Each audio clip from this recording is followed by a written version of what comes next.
Hi, gratitude seeker. There is this technique of applying gratitude that both Abraham Maslow, the famous humanistic psychologist, and Gary Vaynerchuck, the entrepreneur that I was mentioning a few episodes ago, have in common. Today we will explore what this technique is and how you can apply it in your own life.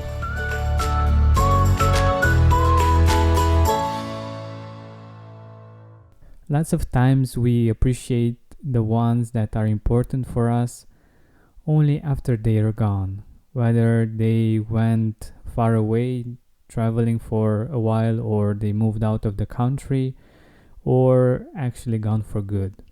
I've experienced this with breakups, seeing the parts that I really liked and appreciated about the other person only after they were no longer with me. And just saying that you should appreciate the people you have in your life because you don't know when they might not be there anymore, or you don't know what may happen, isn't eliciting too many emotions. The reality of having them there all the time is something that's so real, so powerful, that it's really hard for us to see, to imagine our existence without them, and to see how it would be without them and what we appreciate and what they bring as positives in our life. But the renowned humanistic psychologist Abraham Maslow, the psychologist that came up with the hierarchy of needs, had the better technique of actually making sure that we appreciate the people in our life, and that there is a way for us to experience not having them in our life without actually having to go through that particular experience. He actually said at the end of his career that it is vital that people count their blessings, to appreciate what they possess without having to undergo its actual loss.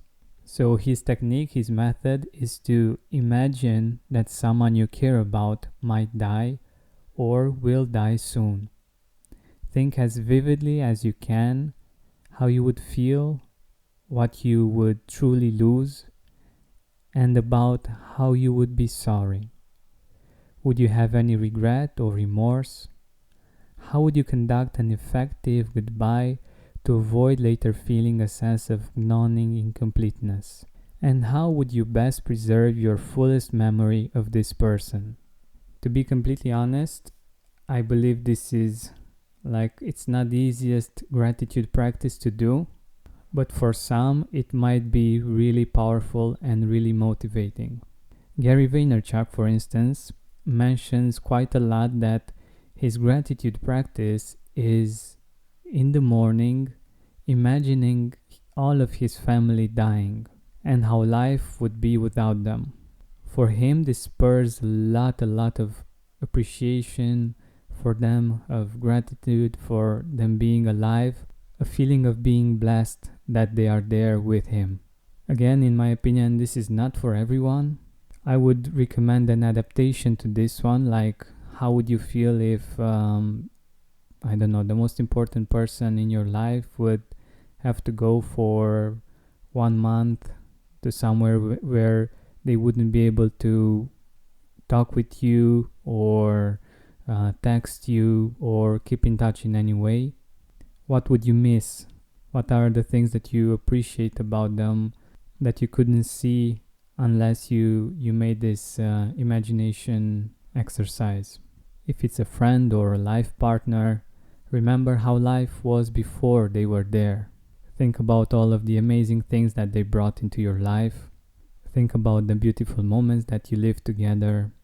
I may be a bit softer than Gary and Abraham, but I think this approach works as good or even better than theirs, at least in my experience and at least in my perspective. That's it for today. If you haven't done so already, please subscribe. If you did, thank you so much for doing so. And like always, have an amazing day and don't forget to keep seeking gratitude.